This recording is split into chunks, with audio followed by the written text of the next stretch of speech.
Like I say every night when we come on the program, this is Nigeria, and we must make sure that our country works for all of us. My name is Ubong Osoro in Abuja, and I'm saying welcome to the program. Let's go for a short break, and when we come back, we have a guest who is right in the studio as we discuss national politics and the APC, the All Progressive Congress, the promises they made to Nigeria. We'll highlight some of the key issues and hear what he has to say as an APC chieftain. We'll come back after this break.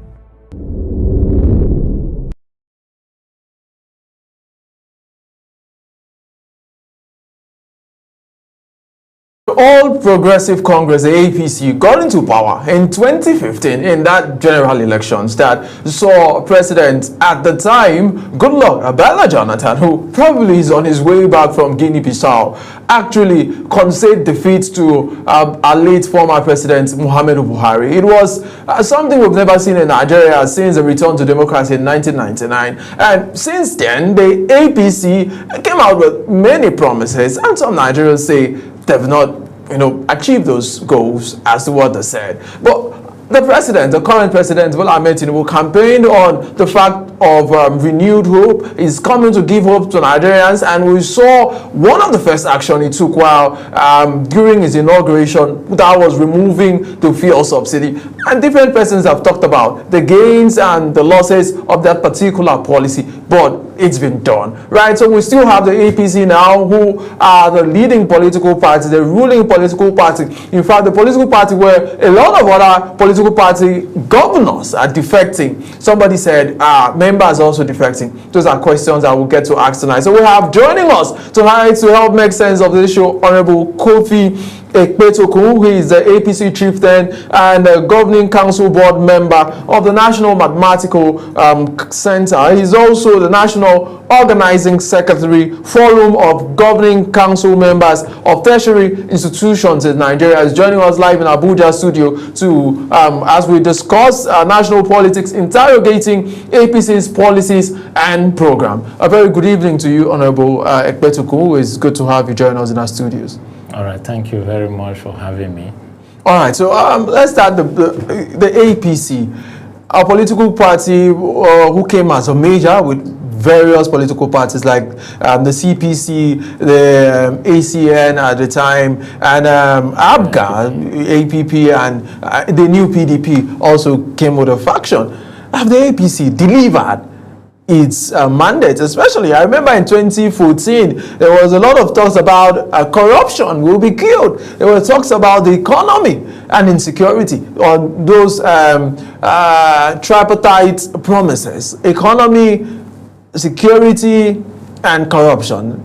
From 2025, how far so far?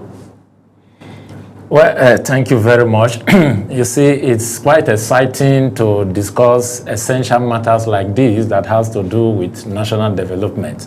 You see, the APC as a political party, prior to the time of our late President Muhammadu Buhari, the APC came up with a series of developmental programs and policies that to a large extent were brought a high level of transformation in different sectors of our economy. And currently today, we now have President Bola Ahmed Tinubu, GCFRO, who has tripled the effort of late President Muhammadu Buhari to ensure that the dividends of democracy comes to Nigeria. All right, so let's look at data, because data seems to suggest otherwise. At the end of the APC, we've had data as to many Nigerians. In fact, one of the institutions, the World Bank, recently presented a survey as to how they talked about economy policy. Yes, Nigeria is on the right track in this particular regime, but they also talked about that a lot of Nigerians are poor. And we know that poor now means people who have less than $2 to cater for their basic needs every day. Are you not worried about this kind of reports?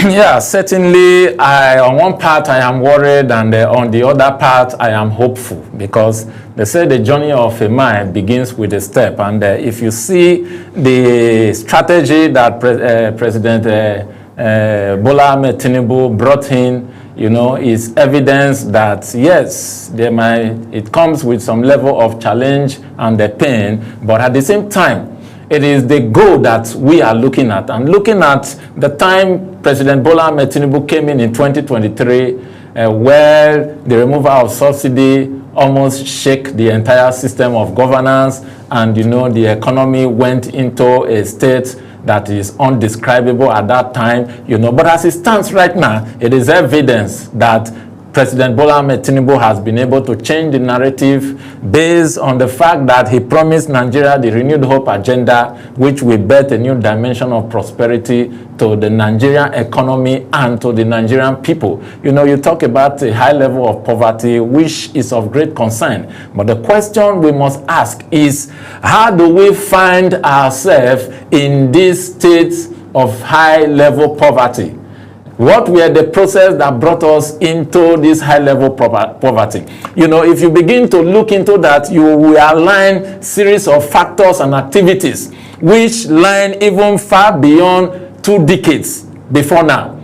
So it is not something that just came up as a rise, you know, but it's something that has persistently followed up a period of time that has brought us into this state. And you know, when President Bola Ahmed Tinubu came in, he analyzed the whole structure of poverty in Nigeria, and he realized that there is something that is functioning in the nation that is sustaining this poverty trajectory. So what do? On his first day of hitting ground as the President of the Federal Republic of Nigeria, the first thing in attack was the arrowhead that is feeding poverty in Nigeria, which is the subsidy. But a lot of Nigerians believe that was a bad decision to make at that time. You see, when you don't have a good perspective and understanding of what governance is, yes, with your literal understanding, you will consider that because you look at the triggers that comes with it. But if you have some sense of understanding of what governance is, then you must understand the processes involved and the necessities that are supposed to be put in place. And one of those necessities was the removal of subsidy. If you look truly, all the presidential candidates that contested the 2023 election, one of their major goal was subsidy removal. In fact, their call for campaign was subsidy removal. All of them said once they get into office, the first thing they are going to do is to remove this criminal element called subsidy that has kept Nigeria in perpetual poverty for over decades. Yeah, but you're still interrogating the subsidy, because that's a major discussion when people look at the APC, right? I'll take you because you're talking more of President Bola Tinubu 2023, but we had the APC since 2015. I'll still talk to you about that. But let's look at the subsidy. A lot of Nigerians are of the opinion that the subsidy should have been removed, as you mentioned about the major political players like Atiku Abubakar, Peter Obi, all talked about subsidy removal. But Peter Obi himself made a tweet about the fact that it would have been more systematically done and not as a gift on the first day of inauguration.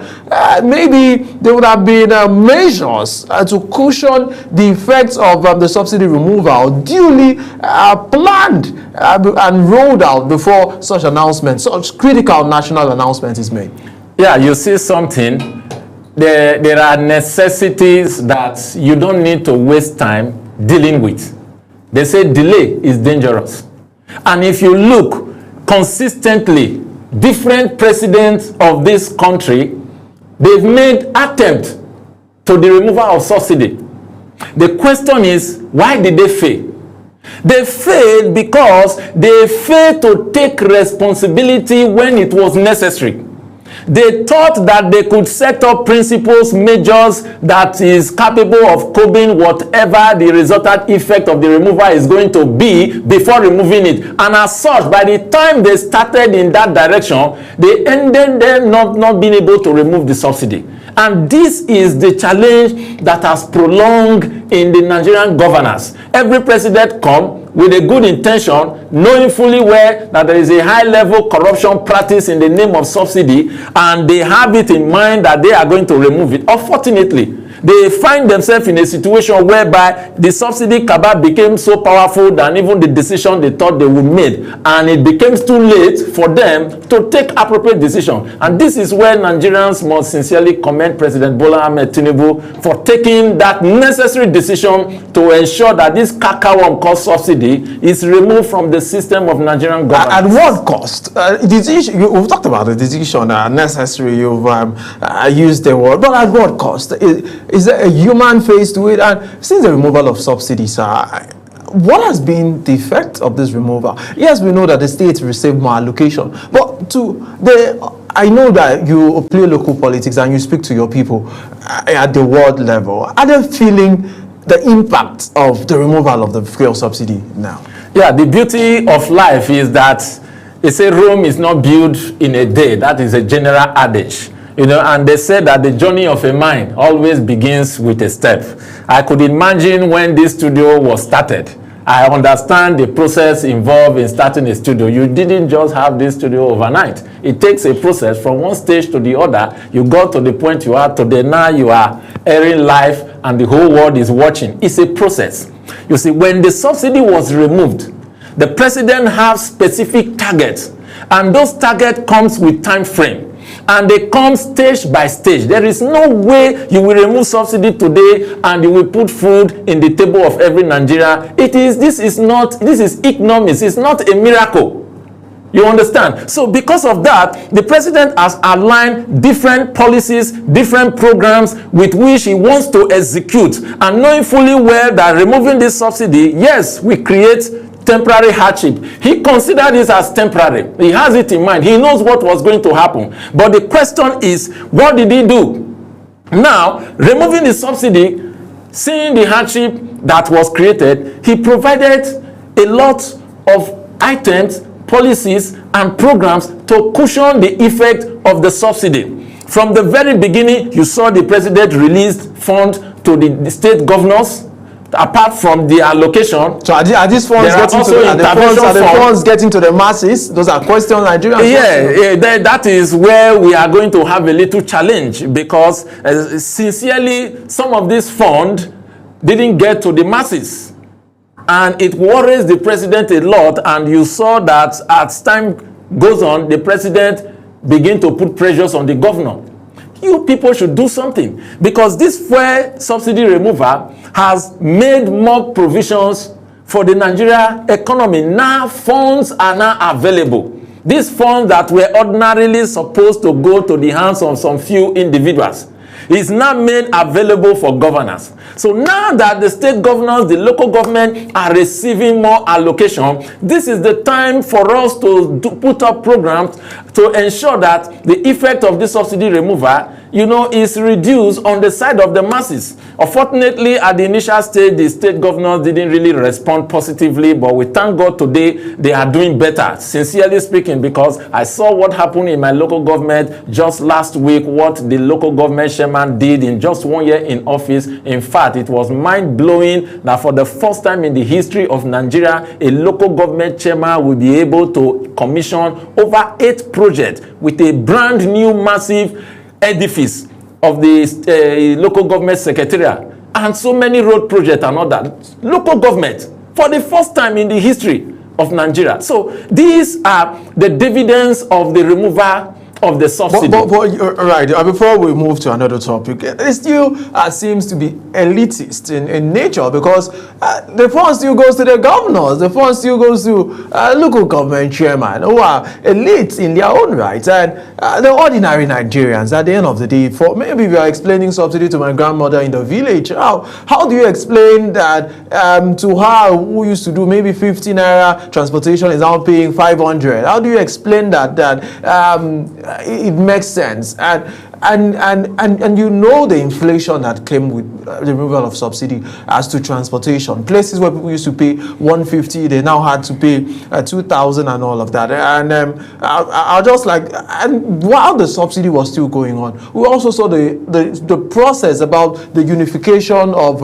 the foreign exchange and all of that, which the president said we are no longer subsidizing our forex. So we a dollar that was for 600, 700, and Nigerians were complaining at that time, started going for 1,900 or 1,800. And a lot of Nigerians were complaining. We can't travel for medical services, and we know the state of medical services in the country. We can't go for education because the prices tripled. Was this not a lot of hardship at the same time? You see, something is quite unfortunate that most Nigerians have decided to perpetrate this self-deception. And that self-deception mentality is highly destructive when it comes to national economy. The challenge we have is just like a man having a problem and deliberately denying it, pretentiously, expecting that somehow a miracle is going to sustain something he is supposed to realize, acknowledge, and deal with to ensure that the right things are put in place. Imagine a country that is subsidizing dollars. What do you expect? One thing I tell people, how many of these poor people use this dollar? Why should a country be using the fund that belongs to the entire country to subsidize dollar for a few individuals who are probably trading in dollars? And the funny thing is, when these few individuals buy the subsidized dollar, they still bring it back to the black market to resell with multiple interests out of it. You know, so the challenge became too obvious that the essence of subsidizing dollars is totally out of place. Hence, the president took the decision to unify the naira, and let's face the reality that we have on ground. This amount of dollar that you think was the actual amount of dollar wasn't really the actual amount. This is the actual amount. This is what it is. This is where Nigeria is. Where do we go from here? It becomes a responsibility to say, okay, if this is where we truly are, then where do we go from here? You could remember that even the dollar went to almost about 1,800 and all that. But today, you can see that with the quality policy that the president has implemented, has been able to bring a certain level of stability to the dollar, and now we now have it at about 1,400 or so. And you see, for a period of time now, for over 6 months, you see the dollar kept on dropping and dropping and dropping. And surprisingly, one day you will sure realize that a dollar is 100 naira per dollar in this country. With the way President Tinubu is going on, I can assure you it will certainly come to pass. Right. But you know, you mentioned, you said, who are the ordinary Nigerians that trade dollar? Well, people go for education, people go for leisure, and these are ordinary Nigerians. Or should it be beyond their reach to maybe want to go to school outside the country? Because we see how many poor people send their school to institutions where dollars are paid. How many poor people? That's the question I have for you. It is obvious. You can't find any poor person child, or let me say the less privileged or the so-called challenged Nigerians child, attending a school in the United States. People go to the US for scholarship. They have scholarship, but you have to pay. Those are the children of the privileged Nigerians. No, some of whom are even benefiting from the subsidy. Even from my villages, people write and have admission outside the country. And so how do they fund it? Those are the questions, because with what they could do with 1 million naira, they can't do now with 6 million. You see, sometimes we really need to be sincere with ourselves as Nigerians.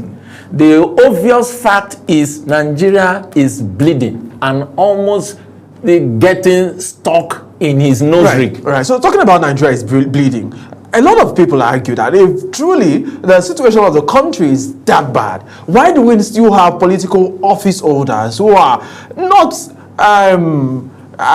gravy in how they handle material things. We still see a lot of luxury. We still see a lot of luxurious lifestyle associated with the political class and the elite. And some Nigerians ask, if we are to cut our coats according to the cloth that we have at the moment, are we not all supposed to do that across board? Yes. Starting from the president with the new jet that was about to be acquired some time ago. You see, the obvious fact is that for the issue of the president, we are talking about the number one citizen of the nation. You don't expect him to be using a rickety jet that we cannot guarantee his safety. But the country is poor. It doesn't matter whether the country is poor or not.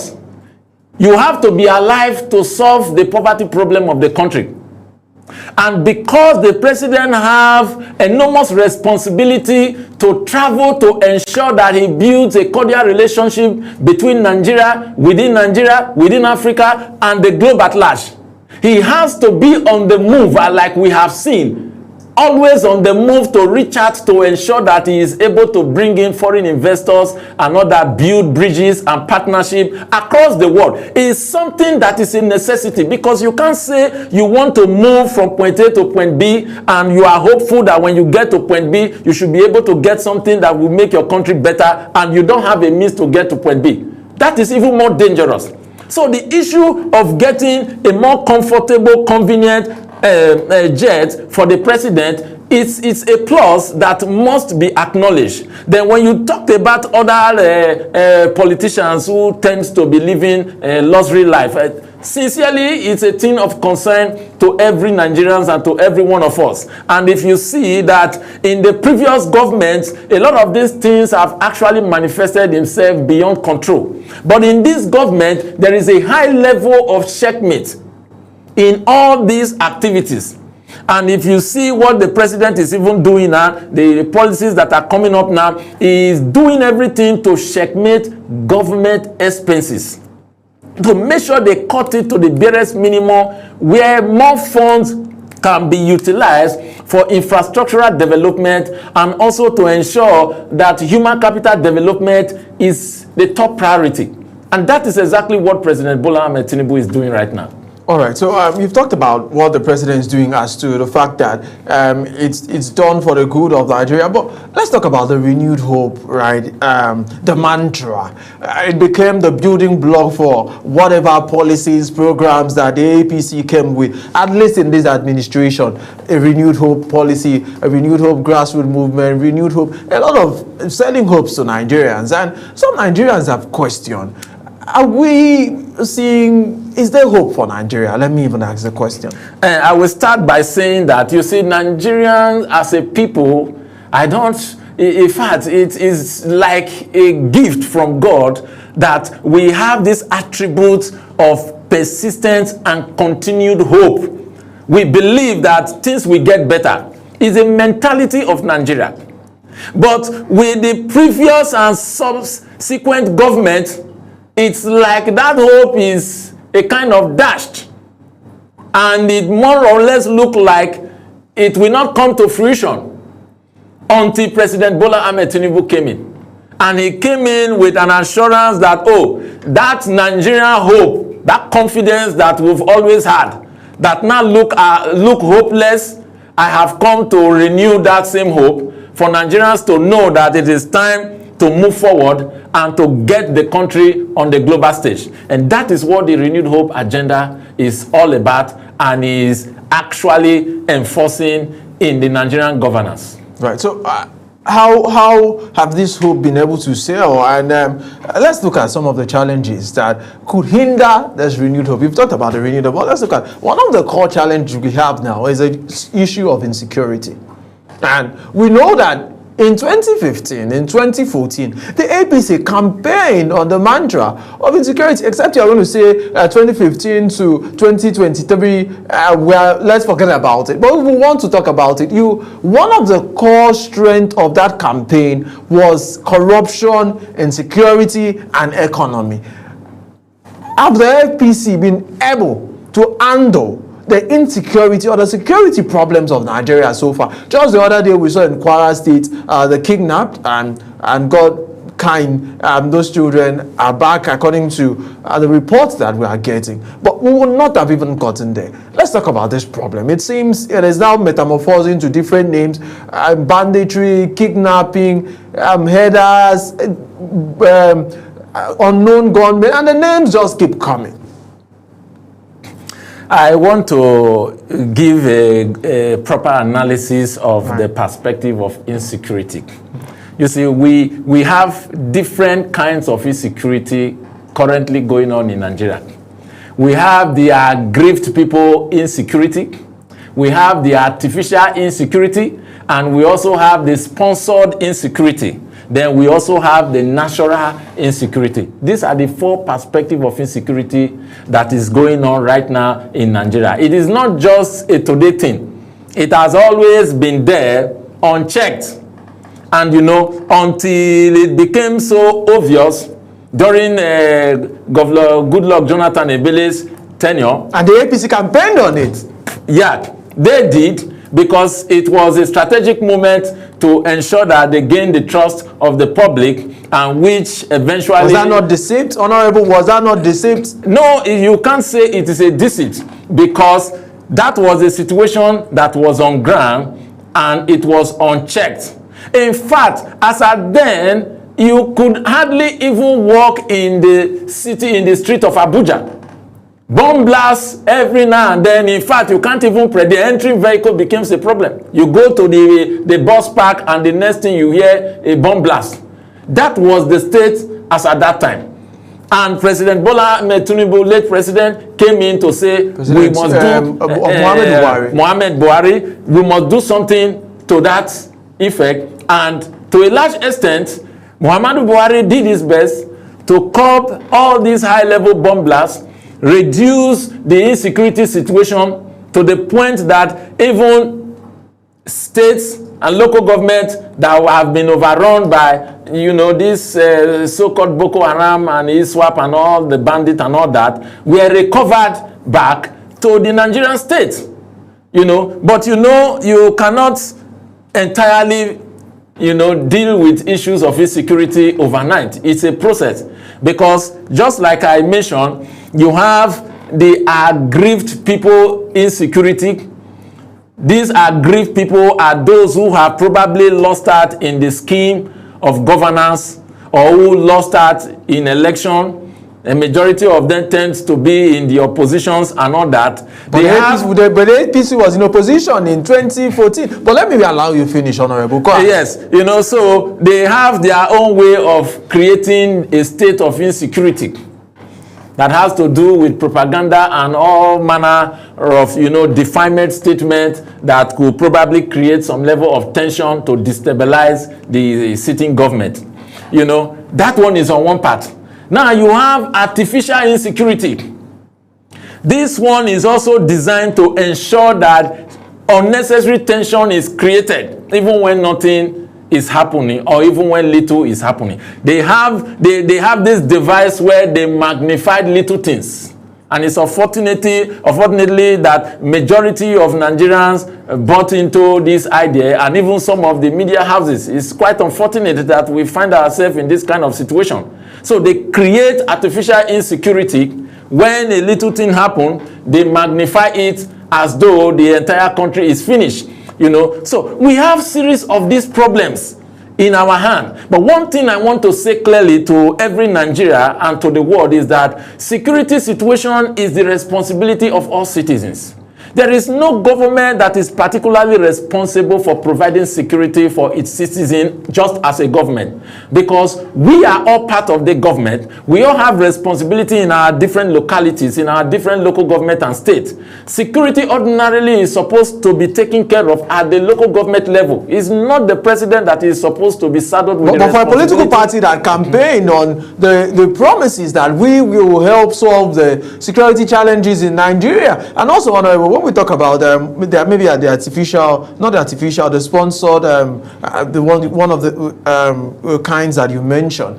You know that the APC was opposition in 2014. So are we now saying that the APC created insecurity to get into power? Is that an assertion? That is not what I am saying. But I tell you that there are specific people who have this negative notion, believing that they must find a way to have their way. You know, but if you look at the structure with which the APC succeeded in getting presidency, it is not premises on security creation, because the security situation was already paramount such that people became afraid to even leave their houses. But it was getting curtailed before we even went to the election. It was the president at that time started responding to it. No, because when you talk about that time, it is even very annoying to see that the funds that were meant for to provide, you know, equipment for military were eventually used to sponsor election. You are aware, we are aware, Nigerians are aware of what happened. Those allegations. How money were shared to different individuals, security equipment money. And that was why insecurity triggered to the point that it became almost uncontrollable. Because focus was shifted from the management of security to election. And as such, they got distracted. And that was how the APC came in intelligently, and you know they took. But honorable, has the APC done better with security? Before we go further. Yes, this is a very good question, and I want to specifically state it clear that when you begin to measure security, yes, we still have security challenges in our hands. A lot of security challenges we need to deal with, and by God's special grace, I think Mr. President is putting all necessary measures to make sure that the security situation is reduced drastically. But has the APC done well, honorable? Certainly, the APC has done better. Has done better when it comes to management of security when we'll situation. Come back, we'll keep talking. We're talking to Honorable Kovi Ekpetokun, who is a member of the governing board of National Mathematical Center here in Abuja. But let's go for this break. When we come back, the conversation continues as to how the APC has rolled out programs and how it has affected the lives of ordinary Nigerians like maybe you and I. We'll come back after this break.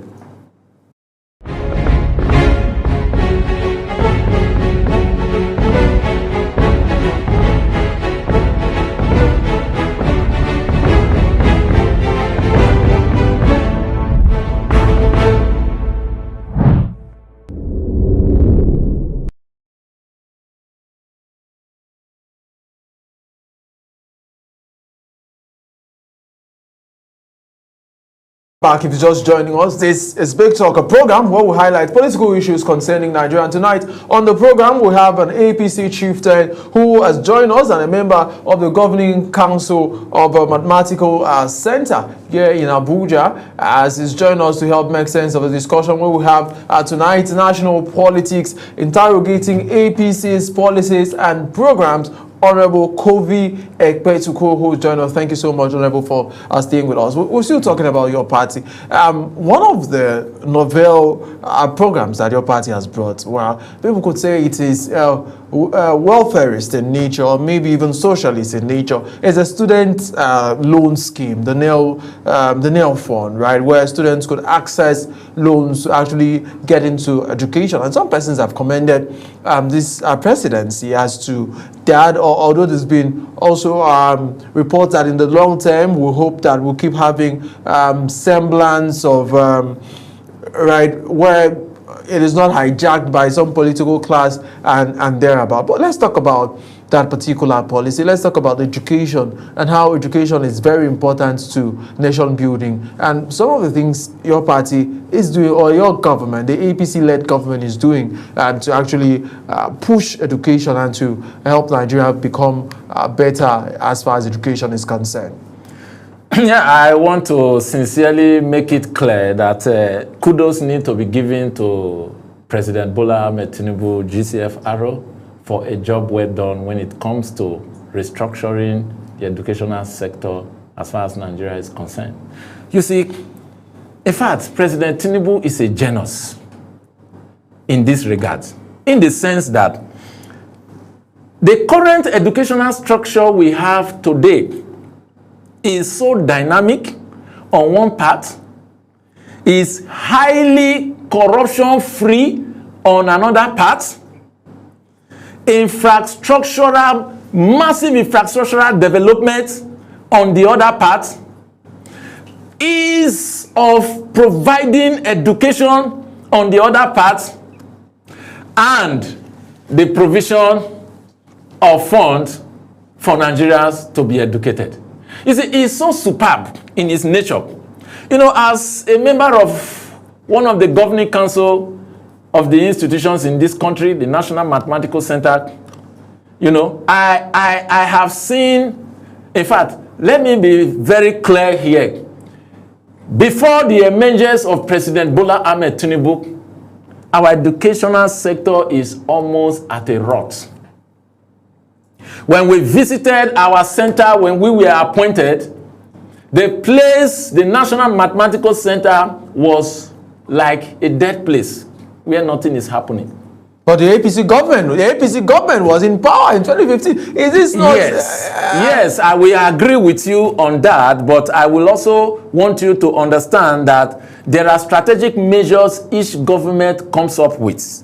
President Tinubu has come up with the Renewed Hope agenda. I am particularly focused on President Tinubu's You didn't campaign for President Buhari? You didn't support President Buhari?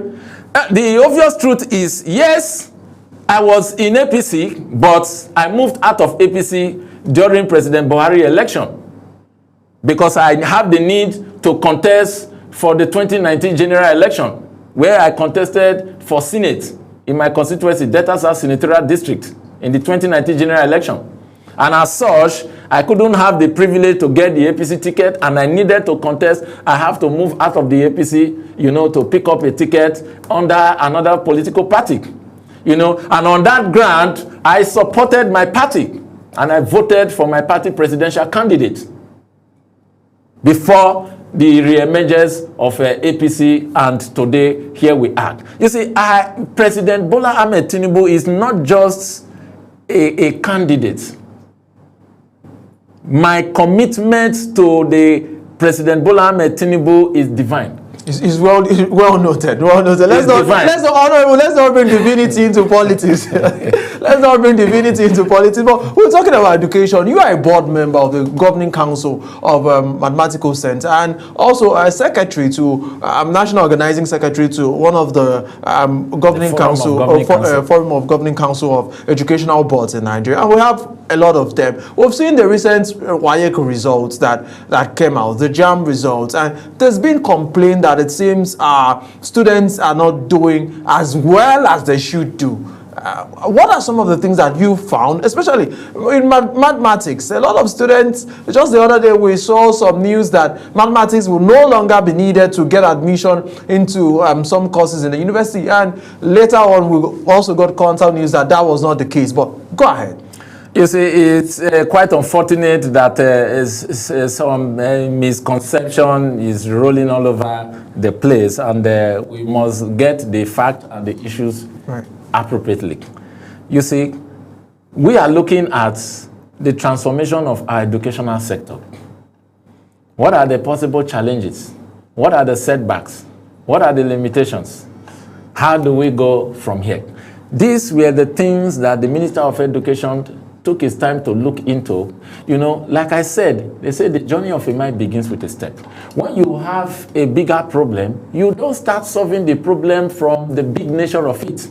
You must look at the factors that are building blocks that make that problem big and start taking care of them one after the other. And this is the strategy that President Bola Ahmed Tinubu brought into the educational sector. And today, I can assure you that the transformation that has taken place in the Nigerian educational sector in the couple of years, because you may not see the resultant effect immediately. You know, you set up a policy, it's just like somebody who put a seed on the ground. You don't expect to come tomorrow and expect to see the seed grow. The seed requires a period of time. But ASU is complaining about going on strike. Yes, the issue of ASU, just like I said, it is not a today thing. It is not a President Bola Ahmed Tinubu thing. Right. ASU issue has been there since 2009. The agreement that was entered by President Goodluck Ebele Jonathan with ASU is what is still triggering issue of strike. And the APC has been in government for 10 years. Yes, it's just like you entering agreement with someone over something that is not feasible, and you brought me in now to come and resolve an agreement you yourself know was not feasible, and you were unable to take care of it or fix it, and yet you expect me now to come and perform in 10 years, in 10 years, Honorable, in 10 years. You know, it's a process, just like I said. President Bola Ahmed Tinubu has looked into the issues. It's okay, yes, ASU, we understand your situation. You have passion to see that the educational structure improve. Yes. Let me just quickly mention one of the, you talked about welfare. ASU members are saying we want to be paid over $1 million naira because politicians, maybe you tell us how much you earn. Maybe you don't want to say it on camera. But politicians earn more than lecturers. Is it fair, Honorable? No, to be very sincere with you, you cannot use... A lecturer has a long period of time for his service. A politician has a short period of time for his service. And the politicians are not paid pensions. But the lecturer takes pension for a period of time. You know, so the difference is clear. And mind you, the responsibility of a politician, sometimes I pity politicians. Let me be very sincere on this matter. I pity politicians in the sense that, imagine me, just a governing council board member. The day I step out of my house, if you know the level of expectations, then you begin to wonder. If I am to depend on my salary, that means I can't even meet the need of people, not to talk of meeting my need. But because I'm this kind of person who have a liberal mind, I try to measure the situations. Okay, if you have a need and your challenge is 10 naira, let me support you with 2 naira or 5 naira, depending on the case. Let us Honorable, this lecture has also have people who call on them. You could imagine them seeing like students they cannot support in class. Yes, students will not eat it because the responsibility of the lecturer is restricted compared to that of the politician. Because the day you become a politician, the whole country is looking up to you. Your constituency is looking up to you. Your state is looking up to you. Your family is looking up to you. The society is looking up to you. NGOs are looking up to you. Even the lecturers are looking up to you. Honorable. Then you find yourself in a critical situation where you don't even know what to do. Right. And at the end of the day you don't... The funniest thing is that they come today, they are preparing to come tomorrow. So if you help today, you don't help tomorrow, then you are no more, the politicians are wicked. Right. Let's talk about one other sector before we close the show. We're gradually running out of time. The power sector, which is very critical to running an economy, right? President Tinubu prides himself as somebody who has an economic blueprint, and he showed Lagos as an example. Look at what we've done. Lagos is the biggest economy in Africa, and that's quite massive for a state, right?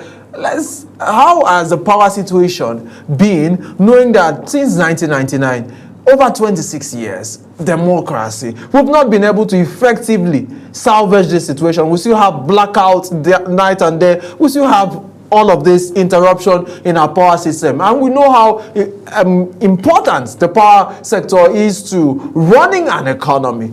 What do you think? How do you think your government has handled that particular sector? You see, it's quite unfortunate that we threw away over $15 billion in the name of restructuring the power sector, even after privatizing it to specific individuals, and they have turned the thing to a family business, which they are now using to frustrate the good intention that even subsequent governments are bringing in to ensure stability of power in Nigeria. So it's a two-way thing. While we have the saboteurs who does not want this power to be established for Nigerians to enjoy 24 hours electricity, we have those who are dealers in all these generating company, which we have some of the people who are also interested in becoming president, but yet they run a generating company, massive generating company, and they don't want a situation where power should be stable in Nigeria. You know, so these are enormous issues. But President Bola Ahmed Tinubu has carefully looked at these issues. What are the issues? We discovered that we have poor distribution. Electricity generation is a commerce. The electric level of electricity generated is not even distributed. Metering becomes another issue. Estimated bill becomes the order of the day. This is where all the frustration is. And in the midst of all this frustration, the government is still subsidizing electricity. This is even the most irritating thing. Over 4-point-something trillion used in subsidizing electricity in this country. I must commend President Bola Ahmed Tinubu, who came up with the initiative that, okay, if the cost of electricity management is becoming something that is unbearable, let us diversify. And this is where we heard of even the villa going solar. As I speak to you now, all the major universities in Nigeria now are going solar. All their infrastructure now are powered by solar. We are aware of the 700 megabyte that has been added to the national grid megawatt. We are also aware of the contract that has been signed with Siemens to ensure that there is stability of electricity. And we are also aware of the 2023 Electricity Act that was signed into law, where states, individuals, organizations, companies cannot generate and distribute electricity. So it's a game changer. Right. So, Honorable, we need a timeline because we just can't keep waiting and hoping. Will the APC, will Bola Ahmed Tinubu be able to solve electricity problem and give us 24-hour power supply in Nigeria in these 4 years? Or maybe he needs another 4 years to be able to do it. We need timelines. No, certainly it's a process. President Bola Ahmed Tinubu still have about a year plus to go, and is working seriously to ensure the stability of electricity before the first tenure pass out. Because the next question would have been, how long are we going? Can't we fix this problem in 4 years, in 3 years, and all of that? But let me quickly, because we're running out of time, my last question to you, Honorable. Let's look at your party. I'm going to throw two questions. Question number one, is the APC frustrating other political parties so as to have a one-party state? We'll take your state, Delta State, as an example. Your governor has moved with your former governor to the APC.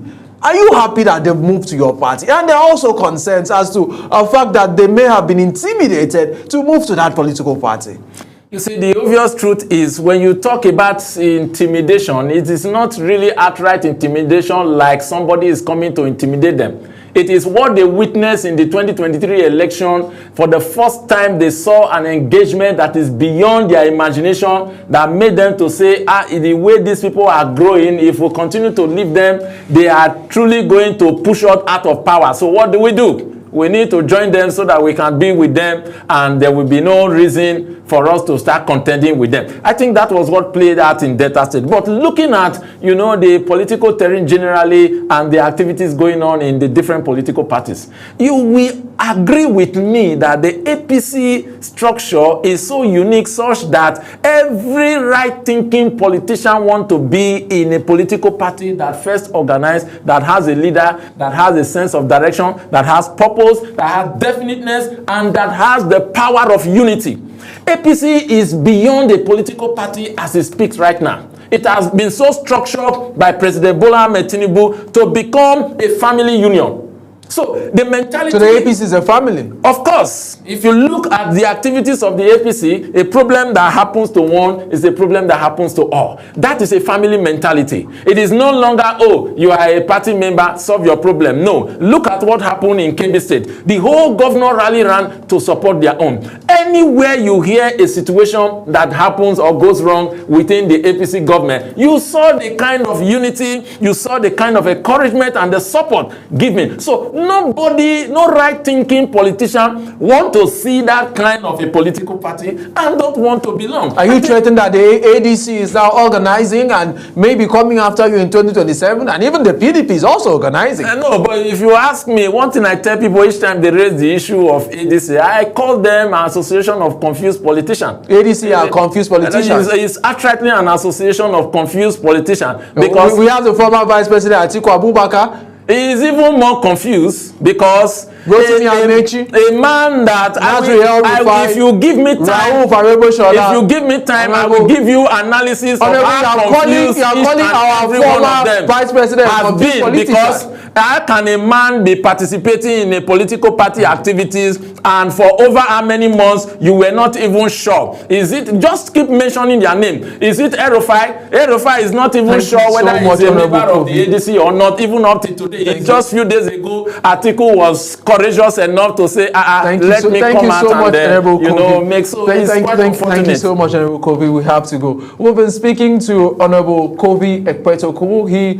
is a board member, governing council of the National Mathematical Center here in Abuja, an APC chieftain, as we highlighted the achievements and what he says are the programs of the APC, even though many Nigerians disagree with the way the APC is going about their program. But it's democracy, and we'll get to know during the ballot. Thank you so much, Honorable, for coming tonight. And that's our show for tonight. Remember that Nigeria is our country, and we must love and support this country to grow. My name is Ubongo Sora in Abuja, and I'm saying bye for now.